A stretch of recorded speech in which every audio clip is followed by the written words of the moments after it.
People who work in bowling alleys, what don't we know about bowling alleys? I worked in back as a mechanic, fixing machines when the pins got jammed. Want to know how to scare the hell out of me? When I have to turn off the machine and get underneath it. Take a ball and set it down hard on that lane. It sounds and feels like you rolled one, and I have about 3 seconds before it hits me. If your ball gets stuck in the gutter halfway down the lane, please don't go down and get it yourself. If you fall and hurt yourself, it's a huge liability. Just tell the desk and they'll send a dude to get it. I've handled a lot of balls during my time in the gutter. Pin sitters are mesmerizing to watch. When I was training to learn how to fix basic stuff, my manager just had me watch it for 2 hours so I could comprehend the sequence and how it was supposed to function. It's pretty cool to learn about stuff like that when you're 16 and have no valuable skills. There's an unspoken social hierarchy among the workers, at least the one I worked at.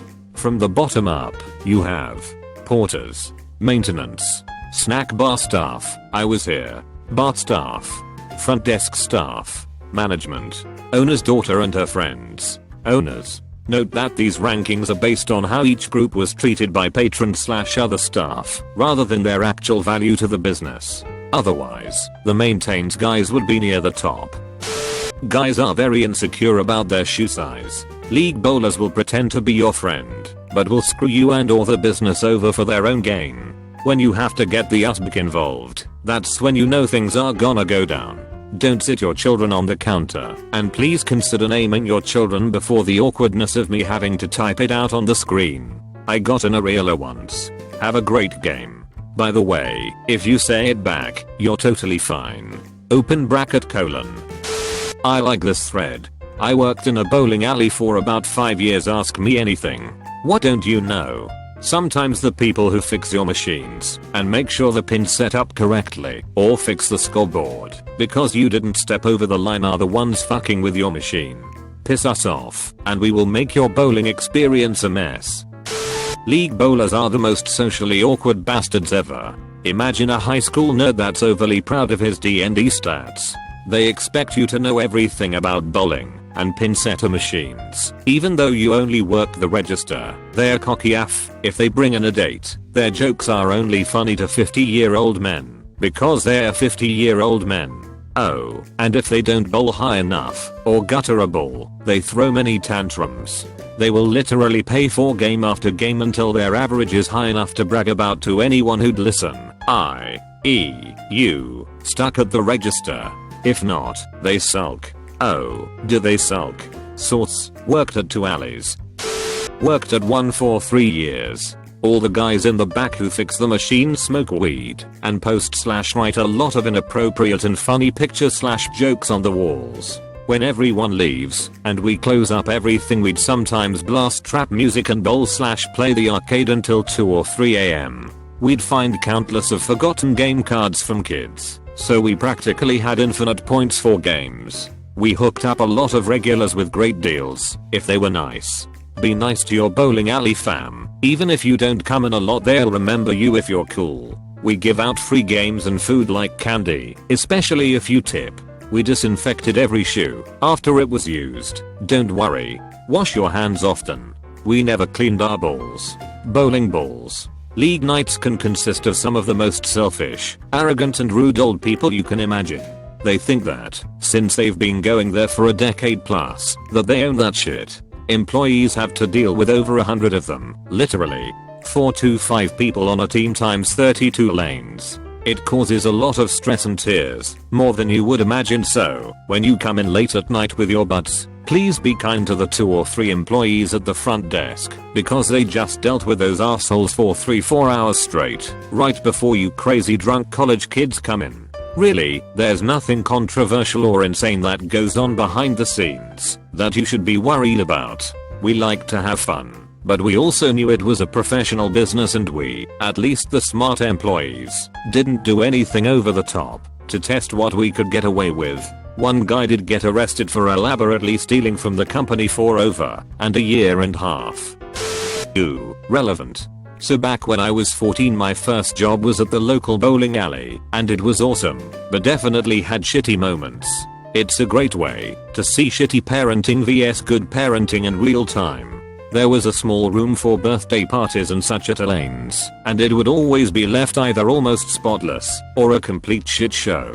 Some gross groups would leave a carpet of Doritos, pizza crusts everywhere, cake icing on the wall, and then let their kids run halfway down the lanes before yelling from the bench, "No, but come back." I'm just behind the counter internally screaming, "Get off your damn ass and be and control your kids." I'm referring to the parents who just sit around the whole time and let their kids run off and disturb other guests. Then you have the complete opposite people who leave the room almost more clean than before and have a great time with well-behaved kids. Then to top it off, they tipped me $5 because I was such a help. I just wanna be like, please come back.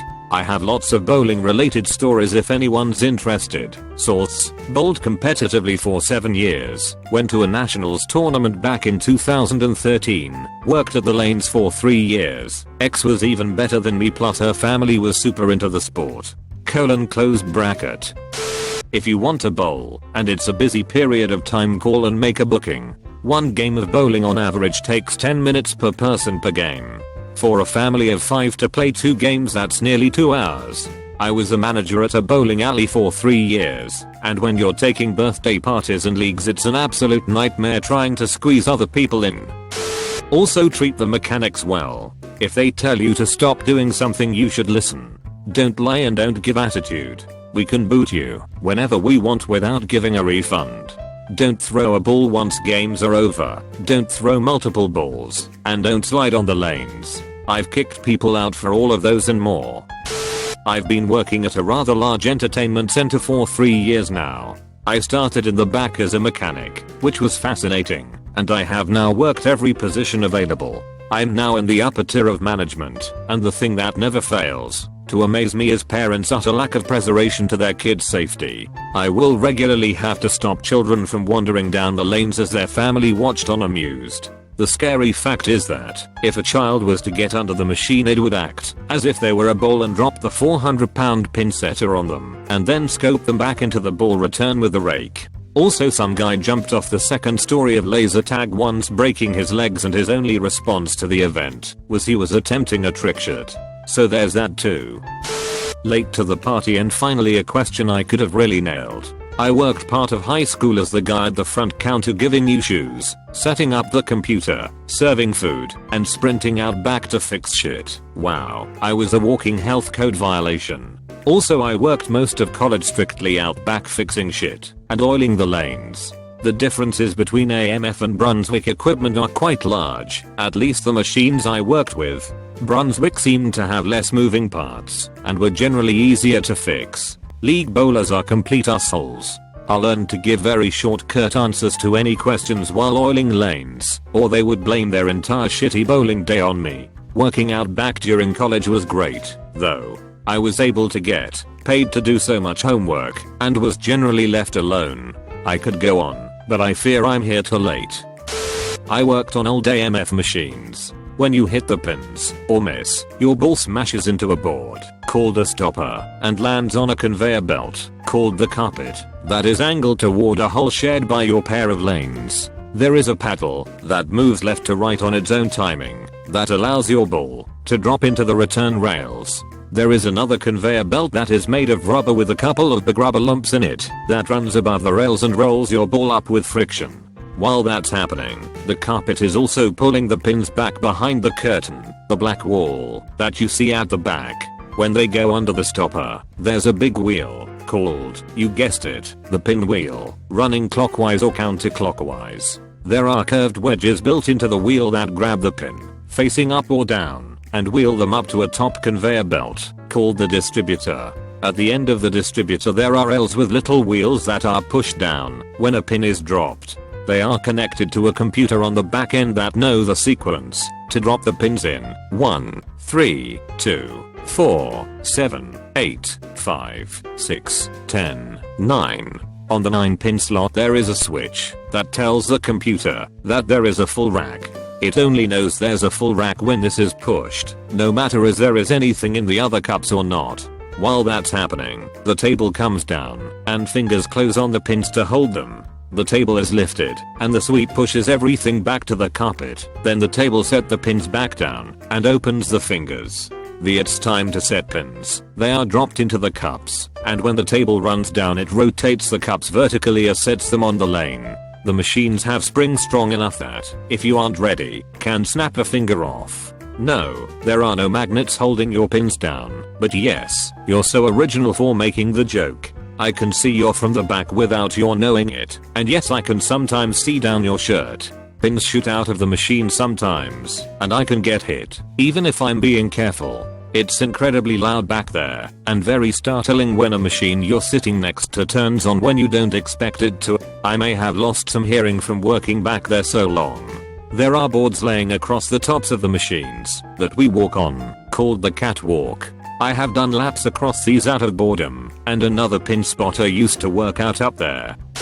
Worked at a bowling alley for 6 years from the ages of 16 to 22. Oh, do I have some stories. The best one was probably a young child walk down the alley, climb under the pin table, and try and knock the pins over. We had lanes which had a laser run across it, so when the ball broke the laser after a 2-second delay the machine would bring the sweep down, and the table, in order to reset the pins. Unfortunately the machine can't differentiate between pins and human flesh. Luckily I gained the reflex of a cat that day and hit the oh shit stop the machine button, just as the sweep was coming down. Note to parents, watch your fucking kids. There are more moving parts in a pin setter than an automobile. If you go to older bowling alleys, you'll notice that a vast number of pin setters have Japanese writing somewhere on them. In the 60s, bowling became a huge fad in Japan. And I mean huge. 100 lane houses and such. But culturally, Japan didn't take to scheduled leisure activity like other countries. Bowling leagues were a foreign concept, but you need leagues to keep bowling alleys open. As the fad died, so did the large houses. Those machines and lanes were broken down and sent to the US and other countries, where many are still in use today. Modern pin setters are quickly replacing them now, but you can still find plenty of Japanese transplants from a more civilized age. Oh, and one more fun fact, the difference between a place where balls and pins are constantly getting stuck vs a place where that rarely happens is cleaning. When you clean the machines religiously, they tend to only fail from fatigue/wear, which is far more rare. Do we have to wear these shoes? They don't match my outfit. Yes, you have to wear the shoes. Why? Because my boss says so, and I'm not losing my job, so you can keep up with fashion.